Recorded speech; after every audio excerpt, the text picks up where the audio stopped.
현장에 도착해서 제일 먼저 하는 일은 작업 중 혹시 모를 실수에 대비해 두꺼운 골판지 재질의 보양지를 바닥에 피는 일인데요. 무거운 장을 여러 번 밖으로 옮겨야 하기 때문에 바닥이 찍히거나 긁히는 일이 많아 꼭 필요한 작업이라고 하네요.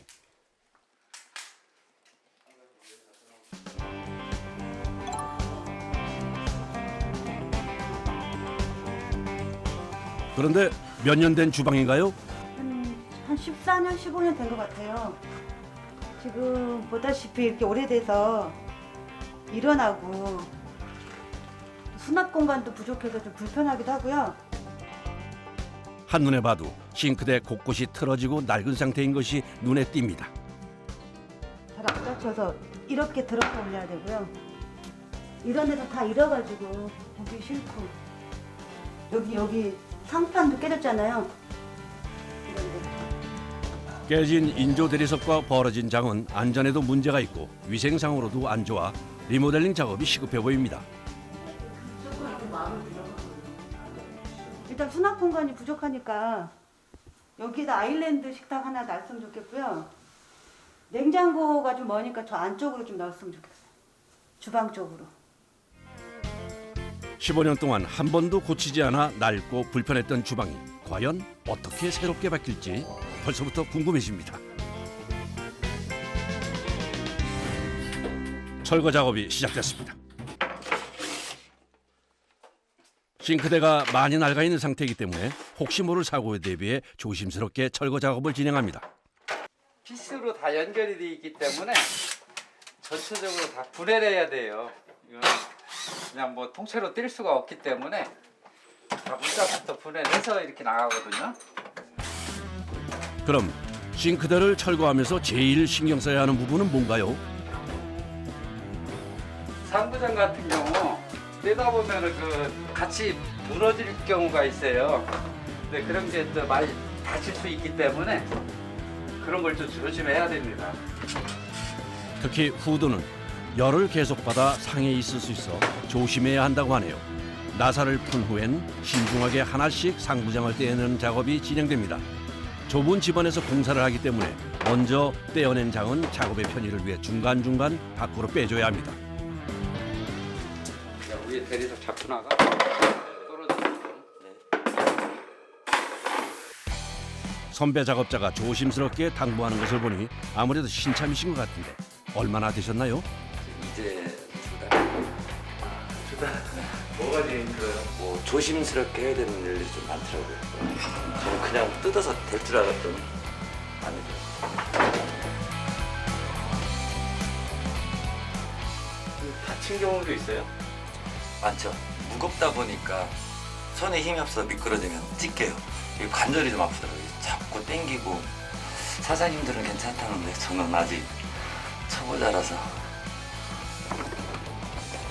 싱크대는 무거울 뿐더러 해체를 해서 장과 문이 조각조각 나눠 있어 들어 옮기는 것이 쉽지 않은데요. 아직은 일이 몸에 익지 않아 매사가 조심스럽고 힘이 듭니다. 이런 게 초보자의 식수죠.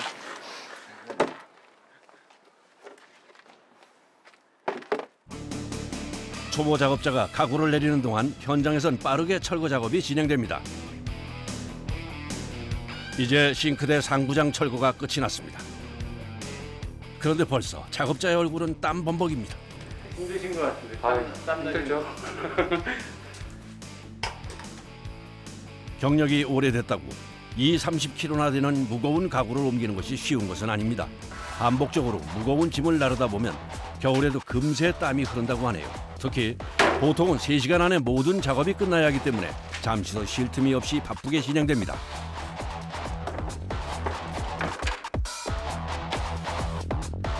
물에 젖었나 봐요. 예, 이건 물을 먹어가지고 다 썩은 거거든요. 상한 싱크대는 세균이 번식하기 쉬워 교체가 필요하다네요. 싱크대 하부장의 남은 철거가 빠르게 진행됩니다. 오전 11시 30분 철거 작업이 모두 끝이 났습니다. 싱크대를 해체해서 밖으로 옮겨놓으니 또 한 짐입니다. 이제 반 끝난 거예요. 반 끝난 거라고요? 네. 위에서 내려오기까지. 이제 이제 여기서 또 분리해서 차로 실어야 돼. 아, 왜 그러냐면 하루에 우리가 몇 집을 이렇게 돌아다녀요. 그러다 보니까 그냥 통째로 실어가지고는 보통은 뭐 한 집에서 한 차 나오니까 통째로 실었을 때는. 부피뿐만 아니라 분리수거를 위해 분해는 꼭 필요한데요. 나무는 폐기물 수거장으로, 철은 고물상으로 보내진다네요. 그런데 분해를 마친 작업자가 바닥을 쓸기 시작합니다. 차 빵꾸나 이런 것 때문에 다 줍고 가야 돼요. 쓰러지든가. 싱크대 철거가 끝나고 두 번째 작업을 위해 타일 시공팀이 주방 리모델링 현장에 도착했습니다. 철거 시간을 맞춰서 와요. 공사 순서가 중요하기 때문에 철거팀과 타일팀은 사전 시간 조율이 필수라고 하네요. 저도 타이밍이 잘 맞아야겠네요. 네네. 시간 시간을- 맞춰서 끝내야 되니까. 타일 시공은 타일과 시멘트 포대 같은 무거운 짐을 나르는 것보다 시작인데요. 요즘 유행하는 대형 타일의 경우 대부분 무게가 상당하기 때문에 밖에서 현장으로 옮기는 것도 보통 일이 아닙니다.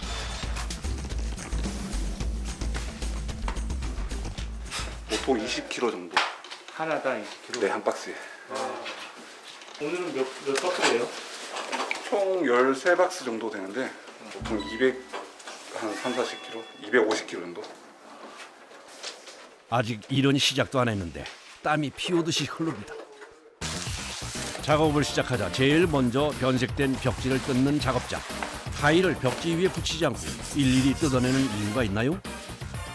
벽지 위에다가 타일 본드를 붙여서 시공을 하게 되면 지금 보시다시피 벽지가 떨어져 버리면 타일이 같이 떨어져 버리겠습니다. 그래서 이제 다 걷어내고 이 면에다가 이제 본드를 발라서 타일을 시공을 해주는 거예요. 손이 많이 가긴 하지만 안전한 시공을 위해서 꼭 해야 하는 과정이라네요. 본격적인 타일 시공이 시작됐습니다. 벽에 접착제를 바르고 타일을 붙인 후 주먹으로 쳐 타일이 벽에 단단히 붙을 수 있도록 고정을 시켜줍니다. 그런데 뭔가 이상한데요. 작업자가 타일을 뒤집어 붙입니다. 이유가 있는 걸까요? 단차를 맞춰주려고 타일이 있으면은 타일 단면만큼 이제 공간이 있기 때문에 이거를 전부 다 이제 바로 맞출 수가 없어요. 그래서 덕방을 쳐가지고 맞춰주는 거죠. 타일을 뒤집어 붙이는 이유는 위에 붙이는 타일과 접착력을 높이기 위해서라고 하네요. 이번 리모델링 현장은 벽지와 타일이 공존하는 상태라 작업이 더 까다롭습니다. 타일은 마른 시간이 필요하기 때문에 서둘러 작업을 진행합니다. 그런데 이건 뭔가요? 평탄 클립이라고 지금 벽이 많이 좀 안 좋은 상황이라서 면을 이렇게 서로 잡아주는 거예요. 네, 평탄하게 이렇게. 벽이 고르지 못해 타일 간에 생긴 단차를 수평 조절 도구로 눌러 높이를 맞춰줍니다. 아무래도 기존의 벽지를 잘 뜯어내는 거랑 그리고 이제 이게 시멘 벽 그대로 그 자체이기 때문에 좀 울퉁불퉁한 경우가 많아요. 그럼 이제 타일은 꺾을 수 없는 재질이기 때문에 그런 타일 면기가 면을 잘 맞춰주는 게 제일 중요하죠. 그럼 요즘 주방 리모델링을 할 때 가장 많이 사용하는 타일은 어떤 종류인가요? 젊으신 분들은 무광을 많이 찾으시고요. 차이점이 이제 유광은 관리가 편하죠. 방에 있으면 닦기가 편해서 네, 젊으신 분들은 또 그것보다는 이쁜 타일을 더 선호를 하시고요. 여기 타일은 줄눈이라는 건데 이게 없으면 없을수록 청소하기가 용이하죠. 네. 그래서 요즘 엄청 큰 타일들을 많이 하세요. 큰 사이즈의 타일이 인기가 있어지면서 현장에서 재단을 해야 하는 일이 더 많아졌습니다. 집집마다 벽의 모양이나 크기가 달라 사이즈를 맞춰 시공하는 것이 쉽지 않은데요. 특히 벽 중간에 있는 콘센트나 연결 파이프가 들어가는 부분을 맞추기 위해선 섬세한 재단이 필요한데 생각보다 먼지가 많이 나는 작업이라 급해도 자르는 건 외부에서 진행한다고 하네요. 미리 측정한 사이즈에 맞춰 조심스럽게 타일을 자르는 작업자.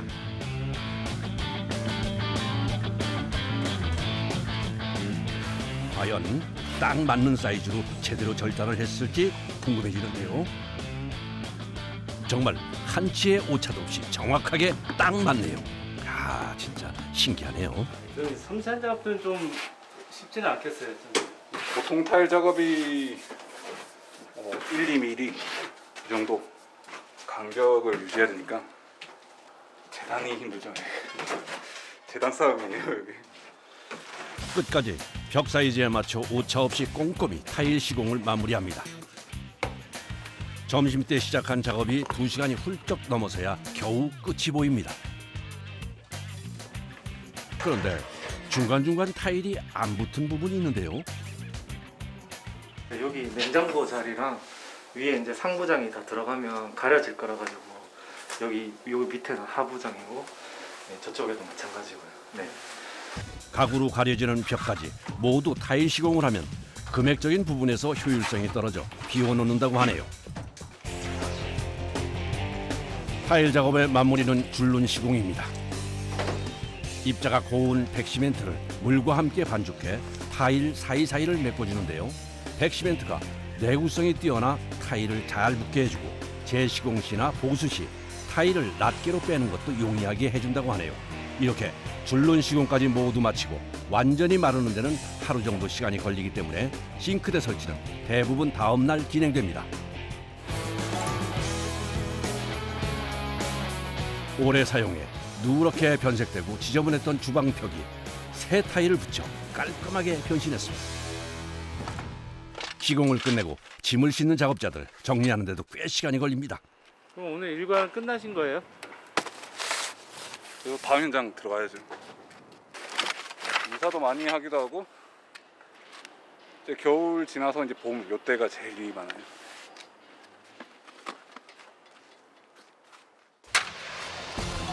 그날 오후 주방 리모델링 현장. 예정에 없던 작업이 급하게 추가됐는데요. 천장 도배입니다. 늦은 시간 갑작스럽게 진행돼 작업자들의 손길이 어느 때보다 분주합니다. 갑자기 도배가 추가되신 이유가 뭐예요? 일단 철거를 했더니 너무 위에 이제 상부장이 달려있던 부분들이 지금 자국이 좀 남았어요. 그래서 싱크대를 갈아 놓으면 아무래도 좀 안 이쁠 것 같아가지고 그냥 급하게 또 도배를 또 섭외해서 서둘러서 좀 했습니다. 네. 이런 경우가 종종 있어요. 전에 있던 장하고 지금 나오는 장하고 컨셉 자체가 바뀌다 보니까 전체 리모델링 공사를 했으면 괜찮은데 주방 쪽만 하다 보니까 이런 문제가 좀 생겼다고 봐야죠. 오후 늦은 시간에 하는 작업이라 최대한 빨리 끝내기 위해 미리 도배지에 풀을 발라 붙이기 좋은 상태로 준비해 왔다고 합니다.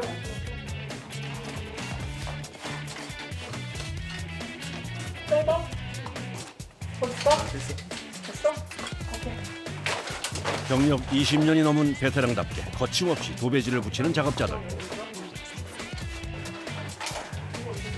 한 채의 실수도 없이 정말 순식간에 천정 도배가 완성돼 갑니다.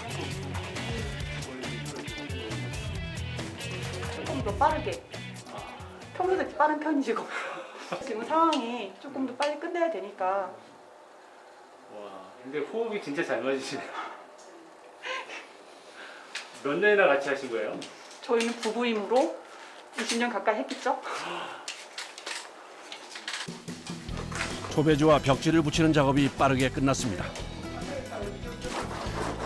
마무리는 도배 롤러를 이용해 벽지가 들뜨는 부분이 없도록 꼼꼼히 밀착시켜주는 작업. 안전 발판 위에 올라서서 천장을 바라보고 해야 하는 작업이라 목과 팔 모두에 피로가 쌓이는 쉽지 않은 작업이지만 한시도 쉬지 않고 신속하게 마무리했습니다. 다음 날 아침 주방 리모델링 작업 현장. 드디어 싱크대 시공을 하는 날입니다. 아침부터 작업자들이 짐을 옮기느라 분주합니다. 상부장과 하부장, 키 큰 장까지 오늘 들어오는 장 개수만 무려 20여 개. 문과 아일랜드 식탁, 냉장고 장까지 합하면 개수만 무려 60개나 되니 가구로 옮기는 것부터가 만만치 않습니다.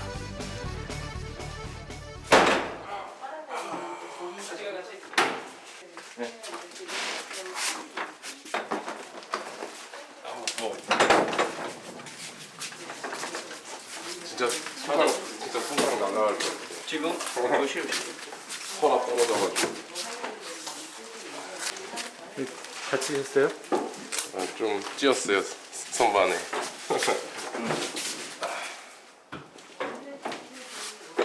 좀 다치는 경우가 좀 많이 있겠네요. 네, 선반 같은 게 넘어지면서 뭐 이렇게 손에도 찌고 넘어지면서 발에도 찌고 그렇습니다.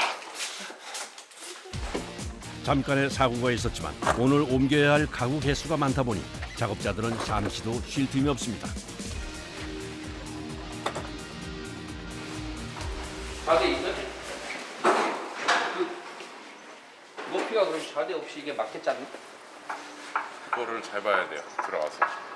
그러면 일단은 좌대 빼고 짰는지 그 높이를 한번 재주면 좌대가 없이 그게 안 쳐져야 지금 장이 올라가는 거라. 그것만 확인해 주면 내가 빨리 갔다 와야 돼. 두배 들어오는 것 같은데. 무슨 일이 있어요? 아니 지금 밑에 수평을 잡아줄 광목이 필요한데 밑에 장이 하나가 지금 공장에서 미출된 것 같아요. 그래서 지금 그게 있어야 세팅이 되는데 지금 그 급하게 그걸 지금 제가 갖고 와야 될 것 같습니다. 이런 일이 가끔 있어요? 사실 비일비재합니다. 이제 출고가 많이 되니까 아무리 챙긴다고 해도 빠지는 경우도 되게 많고요. 그래서 한 번에 가서 한 번에 끝난다는 이 일이 정말 쉽지는 않은 것 같아요. 자재가 없으면 시공이 늦어질 수 있어 서둘러 출발합니다. 본격적인 설치 작업이 시작됐습니다. 부피가 큰 하부장부터 제자리로 옮겨놓는데요. 수평과 높이를 맞추며 신중하게 작업이 진행됩니다.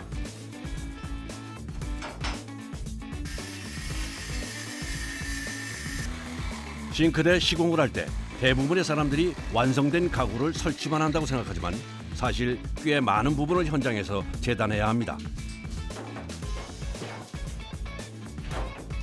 특히 수도 배관은 집집마다 크기와 위치가 달라 현장 재단이 꼭 필요한 부분입니다. 할 수 있는 건 현장에서 할 수 있는 건 맞춰서 합니다. 어우 맞어 자리.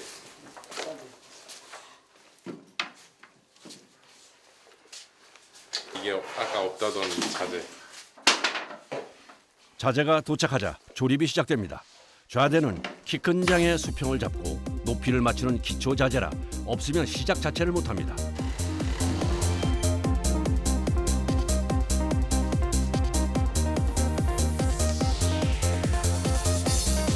좌대가 도착하니 조립이 일사천리입니다. 새로운 작업자가 현장에 도착했습니다. 싱크대 하부장 위에 올라가는 인조 대리석 전문가입니다. 도착과 동시에 정확한 싱크대의 수치를 측정한 후 재단 작업을 진행합니다. 그런데 기존에 사용하던 것에 비해 인조 대리석 두께가 굉장히 얇아 보이는데요.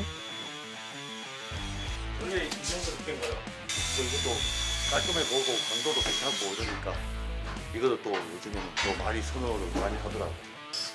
요즘 인기 있는 대리석은 12mm로 기존 50mm에 비하면 무려 4배나 얇아졌습니다. 작업자가 디귿자로 된 싱크대 하부장 위에 3개로 나눠진 인조 대리석 상판을 올려놓는데 아무래도 재단이 잘못된 것 같은데요. 길이가 안 맞네요. 이건 좀 여유 있게 해갖고거든요.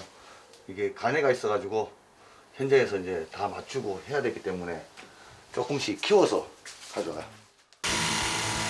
혹시라도 길이가 모자라면 수정 자체가 불가능하기 때문에 대략적인 사이즈만 맞춰 잘라온 후 현장에서 정확한 치수를 맞춥니다. 이제 나눠진 부분을 붙이는 작업인데요. 전용 접착제를 대리석 사이에 바르고 조임새를 줘요. 붙을 때까지 30분 정도 기다렸다 조임새를 풀어줍니다.